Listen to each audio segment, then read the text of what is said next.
আমি যে ঘটনাটি শোনাবো সেটি বাংলাদেশের, আমার নিজের সাথে ঘটে যাওয়া, সময় প্রায় 5 থেকে 6 মাস আগে। বলে রাখা ভালো যে আমার তুলা রাশি। আমি জানি না আপনারা রাশি বিশ্বাস করেন নাকি, বাট ছেলেবেলা থেকে আমার কাছে রাশি জিনিসটা নিছক ভাওতাবাজি মনে হতো। যাই হোক, আমার তুলা রাশির কল্যাণে আমি ছোটবেলা থেকেই কম বেশি প্যারানর্মাল ব্যাপার স্যাপারের সাথে পরিচিত ছিলাম। আমার পরিবারে প্রায় সবাই একটু ইসলামিক মাইন্ডের, ফলে জিনভূত সম্পর্কে আমাদের সবারই ধারণা ছিল। যাই হোক, ঘটনায় আসি। আমার গ্রাজুয়েশন শেষ করার পরে জুন কি জুলাইয়ের দিকে আমি আমার 4 জন ইউনিভার্সিটির ফ্রেন্ড ঠিক করি যে আমরা সম্পূর্ণ বাংলাদেশ ট্যুরে যাব। কাকতালীয়ভাবে আমার 4 জন ফ্রেন্ডের বাসায় ছিল ফেনীতে, তার মধ্যে একজনের নাম আশফা। তো আমরা সবাই ডিসাইড করলাম যে আশফাকের বাসায় থাকব এবং সেখান থেকেই আমরা পুরো চট্টগ্রাম ঘুরব। এতে আমাদের হোটেলের থাকার খরচটাও সেভ হবে। আশফাকের বাবা ঢাকায় অনেক রেপুটেড বিজনেসম্যান, ফলে তার পুরো ফ্যামিলি পুরনো ঢাকায় থাকে, যার কারণে তাদের ফেনীর বাংলো বাড়িতে কেউ ছিল না। শুধুমাত্র একজন কেয়ারটেকার এবং তার ফ্যামিলি নিয়ে তিনি সেই বাসা দেখাশোনা করতেন। বাড়িটির লোকেশন ফেনী শহর থেকে ভিতরে সীমান্ত এলাকার পরশুরামে। বাড়িটি থেকে রাতের বেলায় বাংলাদেশ ভারত সীমান্ত স্পষ্ট দেখা যেত। সে এলাকায় খুব কম পাকা বাড়ি থাকায় মাগরিবের আজানের পর রীতিমতো পিন ড্রপ সাইলেন্ট হয়ে যেত চারপাশে। আমরা দুজন আমাদের প্ল্যানের একদিন আগেই সে বাসায় চলে যাই। বাকি দুজনের ঢাকা থেকে একদিন পরে আসার কথা ছিল। বলে রাখা ভালো, বাসাটি 3 বিঘা জমির উপরে বানানো এবং ডুপ্লেক্স। আমরা যেই দেখলাম কেয়ারটেকার কাকার ছেলে আমাদের জন্য দোতলায় আলাদা আলাদা রুম গুছিয়ে রেখেছে এবং পাশের হোটেল থেকে লোক আসছে আমরা কি খাবো শুনতে। আমি যে ফ্রেশ হওয়ার জন্য বাথরুমে গেলাম, বাট একটা জিনিস খেয়াল করলাম, এত আলিশান একটা বাথরুম বাট কোনো আয়না নেই। আমি একটু খুঁতখুঁতে স্বভাবের, আমার কাছে ব্যাপারটা খুব বিরক্ত লাগলো। কিন্তু আজব ব্যাপার হলো, বাথরুম না, পুরো বাসায় কোথাও আমি কোনো আয়না পেলাম না। অনেক টায়ার্ড থাকার কারণে ব্যাপারটা আমি আর ততটা ভাবিনি। নিজের ব্যাগ থেকেই ছোট একটা আয়না দিয়ে কাজ চালিয়ে নিলাম। 7টার সময় হোটেল থেকে আমাদের রাতের খাবার নিয়ে এলো কেয়ারটেকার কাকার ছেলে। খাবার খেতে খেতেই সবাই মিলে গল্প করার এক সময় খেয়াল করলাম কিচেনের দরজার উপরের কোণায় অনেক বড় একটা মাছ। অনেক বড় বলতে 6 অথবা 7 ফিট হবে, এবং মাছটি লম্বালম্বিভাবে দরজার কোণার উপরে দাঁড়িয়ে আছে। মাছটি দেখতে আমার দেখা টিপিক্যাল কোনো মাছ না, অনেকটা রূপচাঁদা মাছ, কিন্তু শরীরটা ছোপ ছোপ ডোরা কাটা।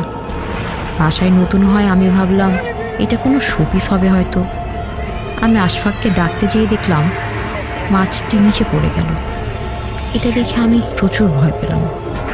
আমার সামনে থাকা প্লেট রীতিমতো পড়ে গেল নিচে। সবাই অবাক, কি হলো?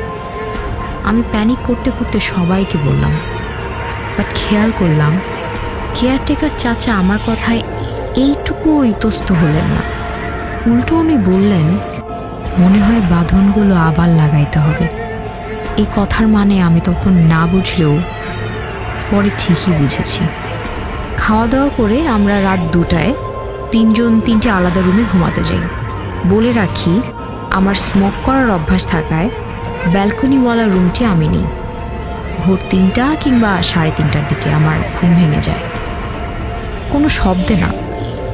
আমি লাইট অন করলাম, দেখলাম আমার পুরো ঘর ভিজে আছে, যদিও ফ্যান ফুল স্পিডে দেওয়া। আমি উঠে বসেই খেয়াল করলাম আমার গা এবং বিছানা জুড়ে ভেজা পানি। আমার ঘুম কাটিয়ে সেন্সে আসার পর আমি বুঝতে পারলাম এগুলো পানি কিংবা ঘাম না, এগুলো গোলাপ জল।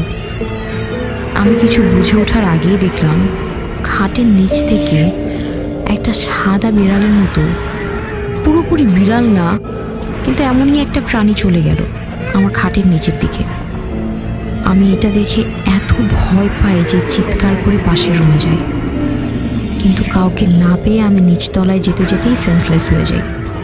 সকালে জ্ঞান ফিরলে আশফাক প্রথমেই আমাকে কেমন আছে জিজ্ঞেস না করেই বলে, তোর কাপড়ের ব্যাগ কোথায়? আমি একটু বিরক্ত হই, জিজ্ঞেস করি কেন?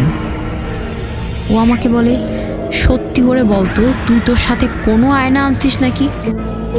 আমি বিরক্ত হয়ে বলি, ভাই আমার জীবন যায় আর তুই আসিস আয়না নিয়ে।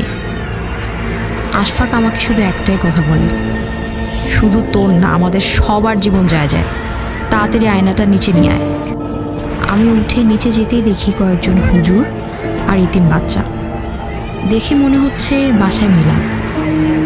আমি আয়না নিয়ে যেতেই আমার কাছ থেকে এক হুজুর ছো মেরে আয়নাটা নিয়ে নেয়। তারপর সেটি হলুদ ধোয়া পানিতে ফেলে একটা কয়লা দিয়ে ভেঙে ফেলে। আমি খুব বিরক্ত হয়ে আশফাককে জিজ্ঞেস করতে গেলে ও আমাকে বলে, ঢাকায় যাওয়ার পথে সব বলবো, আমি যেন 1 ঘন্টার মধ্যে রেডি হই। পরবর্তীতে ঢাকায় যাওয়ার পথে আমি যেসব শুনলাম তাতে আমি রীতিমতো আটকে উঠলাম। প্রথমত, এই জায়গায় মোগল আমলের অনেক মানুষকে মারা হয়েছিল। পরবর্তীতে তাদের দাদারা এই জায়গায় বাড়ি বানাতে চাইলেও যেই কাজ শুরু করত কোনো না কোনোভাবে বাধা শিকার হতো। আশফাকের বাবা অবশেষে 2009 সালে এই বাড়িটি বানায়। এই বাড়িতে ওঠার ঠিক 13 দিন পর তার দাদি মারা যান এবং আশ্চর্যের ব্যাপার, তার ঠিক 13 ঘন্টা পর তার নানা স্ট্রোক করে মারা যান। এরপরে তার মামা খালার ওই বাসায় অনেক সমস্যা ফেস করতেন এবং এক পর্যায়ে তারা কুষ্টিয়া থেকে এক বড় হুজুর আনেন। হুজুর বলেন সেই বাসায় 88,000 জিন বাস করে এবং তিনি আরও বলেন যে এই সব জিন এই বাসার মধ্যেই অন্য মাত্রায় মানে ডাইমেনশনে বাস করছে, যার ফলে কোনোভাবেই তাদের তাড়ানো সম্ভব নয়। হুজুর আরও বলেন যে বাসার সকল জিনিস যেগুলো প্রতিফলন তৈরি করে সেগুলো সরাতে, অর্থাৎ বাসায় এমন কোনো জিনিস রাখা যাবে না যেগুলোতে নিজের চেহারা দেখা যায় কিংবা আলোক শিখা প্রতিফলন করে, কারণ এইসব জিনিস নাকি তাদের ডাইমেনশনের সাথে আমাদের ডাইমেনশনের যোগাযোগ তৈরি করে। আমি আয়না নিয়ে যাবার ফলে আমার আয়না দিয়ে সেই সব জিন পুনরায় আবার আমাদের ডাইমেনশনে আসার রাস্তা পায়, যার ফলে ওই দিন বাসার বন্ধক ছুটে যায় এবং আমি কিচেনে এই মাছরূপে অন্য কাউকে দেখেছিলাম। আমি আশফাককে শেষ একটি কথা বলেছিলাম যে তাহলে কেয়ারটেকার কাকা বাসায় কিভাবে থাকে। আমাকে আশফাক যা বলেছিল তা মনে হলে এখনও আমার শরীর কাঁটা দিয়ে ওঠে। ও বলল যে বাসায় কোনো কেয়ারটেকার থাকে না, যিনি ছিল তিনি 1 বছর আগেই এই বাসায় মারা গেছেন সাপের কামড়ে।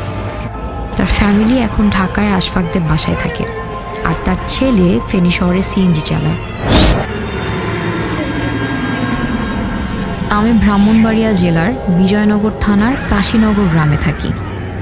আমার নাম আলামিন। এই ঘটনাটি আমার নানার সাথে ঘটেছিল।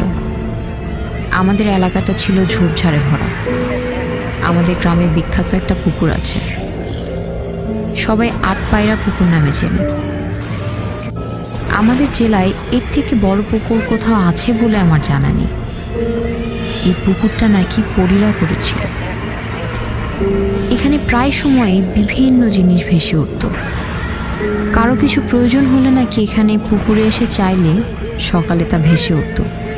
যেমন বিয়ের জন্য গহনা দরকার, পুকুরে এসে চাইলেই তা ভেসে উঠত। এরকম আরও অনেক আজগুবি বিষয় মানুষকে বলতে শুনেছি। যাই হোক, ঘটনায় আসি। আমার নানা পুকুরের দিক দিয়ে আসা যাওয়া করতো বেশি। একদিন আমার নানা পুকুরে গোসল করার জন্য বের হয়। ভোর রাত তখন, আজান শেষ, নানা পুকুরে আসেন। নানা খেয়াল করলেন যে কে যেন পুকুরে পাড়েই বসে কি যেন করছে। ততটা খেয়াল না করে নানা গোসল করতে নামে। গোসল করার সময় কয়েকবার লোকটার দিকে খেয়াল করেন। কেমন যেন অদ্ভুত লাগছিল। নানা উঠে ওনার কাছে গিয়ে দেখলেন ওই লোকটা তার পেট থেকে নাড়ি ভুঁড়ি বের করে ধুয়ে আবার তা পুনরায় ভিতরে রেখে দিচ্ছিল। নানা দেখে ভয়ে কাঁপতে লাগলো। সে দৌড়াতে চেষ্টা করল। ওই লোক নানার কাছে এসে বলল, ভয় পাইস না, তুই যে এসব দেখেছিস কারো কাছে বলবি না, এমনকি তোর বউকেও না। কাল ঠিক একই সময় তুই এখানে আসবি একটি কলসি নিয়ে, তোকে আমি খুশি করে দিব। আর যদি এই ঘটনা কাউকে বলিস তাহলে তোর ক্ষতি হবে। নানা তখনও কাঁপছে আর ঘামছে। নানা দৌড়ে বাড়ি চলে যান। তারপর ওনার সাথে ঘটে যাওয়া ঘটনা নানির কাছে বলতে থাকে। ওই দিন ওনার খুব জ্বর হয়, ওই দিনই উনি পাগল হয়ে যান। কবিরাজের কাছে নিলে কবিরাজ বলে যে যে লোকটাকে তিনি দেখেছিলেন ওই লোকটা নাকি জিন ছিল। ওই দিন কাউকে কিছু না বললে ওনাকে অনেক কিছু দিত যা তিনি কল্পনাও করতে পারত না। অনেক কবিরাজের কাছে গেলেও কোনো সমাধান মেলেনি। পাগল অবস্থায় তিনি কয়েক মাস বেঁচে ছিলেন, পর উনি পাগল অবস্থায় মারা যান। আমাদের পুকুরটাতে তারপর অনেক ঘটনা ঘটেছিল। বর্তমানে অবশ্য আর তেমন কিছু ঘটেনি। আমি রিতম স্বচ্ছনাগ, নড়াইল থেকে বলছি। আমি অলৌকিক বিষয় নিয়ে গবেষণা করি, বিজ্ঞানের সাথে একে একে মেলানোর চেষ্টা করি। এই জন্য আমি ঘুরেছি দেশের বিভিন্ন জায়গায়। এবার যে ঘটনাটি বলবো সেটা আমি পেয়েছি খুলনার একটা মাদ্রাসা থেকে। যার গল্প বলছি ছেলেটা এতিম, তার এতিম হওয়ার ঘটনাটাই লিখছি তার মতো করেই। আমাদের পরিবারে আমরা 4 জন ছিলাম, মা, আব্বু, ভাই আর আমি। একদিন স্বপ্ন দেখছিলাম একটা পুড়ে যাওয়া লাশ আমাকে একটা অ্যালসেশিয়ান কুকুর নিতে জোর করছে। এমন সময় আমি গেটের বাইরে কুকুরের ডাক শুনি। আমি কেন জানি ঘোরের মধ্যেই বারান্দায় চলে যাই। দেখলাম একটা অ্যালসেশিয়ান গেটের বাইরে দাঁড়িয়ে আছে। আমি কিছু না ভেবে ওটাকে ঘরে নিয়ে আসি। ওই রাতে বিছানার নিচে ওটাকে লুকিয়ে রাখি। পরদিন বাড়িতে সবাইকে ওটা দেখাই। মা কোনো মতেই ওটাকে রাখতে রাজি হচ্ছিল না। ভাইয়ার ওটাকে খুব পছন্দ হয়েছিল, তাই জোর করেছিল ওটা রাখার জন্য। কুকুরটাকে রাখা হলো। আমরা ওর নাম দিই টমি।